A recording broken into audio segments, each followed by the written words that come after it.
Good morning student, welcome to class 3rd. This is your EVS lecture. Our 6th lesson is part of a plant.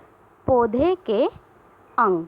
हम इस lesson के अंदर plants के part के बारे में रीड करेंगे.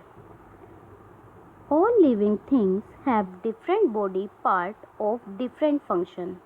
सभी जीवित वस्तुओं के अलग अलग बॉडी पार्ट्स के अलग अलग फंक्शन होते हैं, अलग अलग क्रियाएं होती हैं.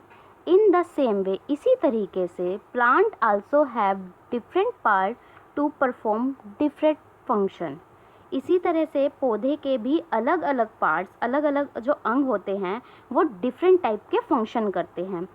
All these part work together, ये सभी पार्ट इकट्ठे काम करते हैं to keep the plant healthy, एक पौधे को स्वस्थ रखने के लिए. सभी जीवित वस्तुएं के डिफरेंट पार्ट जो होते हैं वो डिफरेंट फंक्शन करते हैं, अलग अलग भाग अलग अलग क्रियाएं करते हैं. इसी तरीके से पौधे के भी सभी पार्ट अलग अलग काम करते हैं, अलग अलग क्रियाएं करते हैं. एक पौधे के पार्ट सभी साथ में काम करते हैं उस पौधे को स्वस्थ रखने के लिए. अब ये देखिए, इस पिक्चर में आपको प्लांट दिखा रखा है. प्लांट के कौन कौन से पार्ट होते हैं? रूट्स मतलब जड़, स्टेम तना, ब्रांच शाखाएं, फ्लावर्स फूल, लीव्स पत्तियाँ. ठीक है, पार्ट ऑफ अ प्लांट, ये पौधे के पार्ट हैं. अब plant has two main part. Plant के टू मेन पार्ट्स होते हैं, रूट एंड शूट. एक तो रूट और एक शूट. रूट का मतलब होता है जड़ें और शूट का मतलब होता है पौधे का ऊपर वाला पार्ट. इसके अंदर आपकी जो भी चीज़ें आती है, जैसे कि लीव्स होगी, आपकी स्टेम होगी, फ्लावर्स हो गए, ब्रांचेस होगी, बग्स हो गए, ये सारी मतलब कलियाँ, ये जो चीज़ होती है इनको हम शूट्स बोलते हैं. सबसे पहले हम रूट के बारे में पढ़ेंगे, जड़ों के बारे में. The part of a plant which remains under the ground is known as roots. पौधे का वो हिस्सा, वो भाग जो जमीन के अंदर होता है उसको हम जड़ कहते हैं, उसको हम रूट कहते हैं. Roots are of two type. जड़ें दो प्रकार की होती हैं. Number 1 tap root. सबसे पहले हम टैप रूट के बारे में बात करेंगे. टैप रूट क्या होती हैं? The single main root that grow from the end of the stem is called taproot. वो अकेली जड़ जो धरती के अंदर तने के अंत में उगती है, तने के अंत से शुरू होती है और वो सिंगल रूट होती है, मतलब कि एक अकेली जड़ होती है जिसके अंदर छोटी छोटी रूट होती है, उसको हम बोलते हैं tap root. It bears many small root. इसके अंदर छोटी छोटी और जड़ें होती हैं. जो टैप रूट होती है वो एक पौधे के अंदर से एंड से, मतलब उसके स्टेम में से एंड में उसकी एक रूट होती है और उसके अंदर से और छोटी छोटी रूट्स निकली हुई होती हैं, उसको हम टैप रूट बोलते हैं.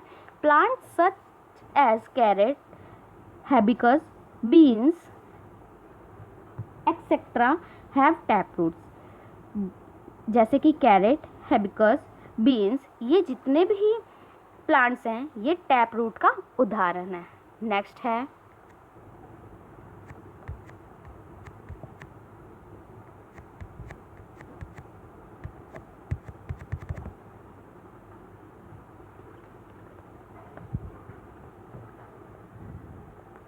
Fibre root. फाइबर रूट्स क्या होती हैं?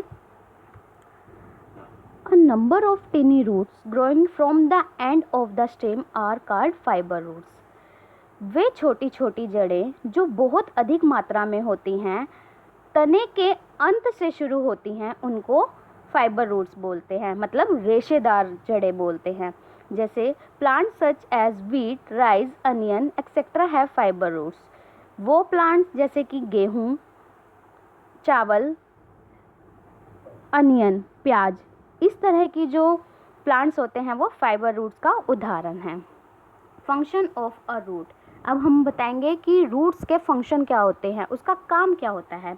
Root hold the plant firmly in the soil. जो रूट्स होती हैं वो पौधे को दृढ़ता से, फर्मली का मतलब होता है दृढ़ता से, मिट्टी के अंदर पौधे को पकड़े रखती हैं. They provide water and minerals salt to the plant. ये जो जड़ें होती हैं, रूट्स होती हैं, ये पौधे को पानी और खनिज पदार्थ प्राप्त करवाती हैं। The roots of some plants such as beetroot, carrot, radish, etc. store of the food prepared by the plant. जो रूट्स होती हैं, कुछ पौधों की जो जड़ें होती हैं जैसे कि बीटरूट, कैरेट, रेडिश, इस तरह के जो प्लांट्स होते हैं, इनकी जो रूट्स होती हैं ये प्लांट के लिए फूड को स्टोर करके रखती हैं, जमा कर कर रखती हैं। ये अभी आज हमने रूट्स के बारे में पढ़ा है, कल हम शूट्स के बारे में पढ़ेंगे। Thank you class.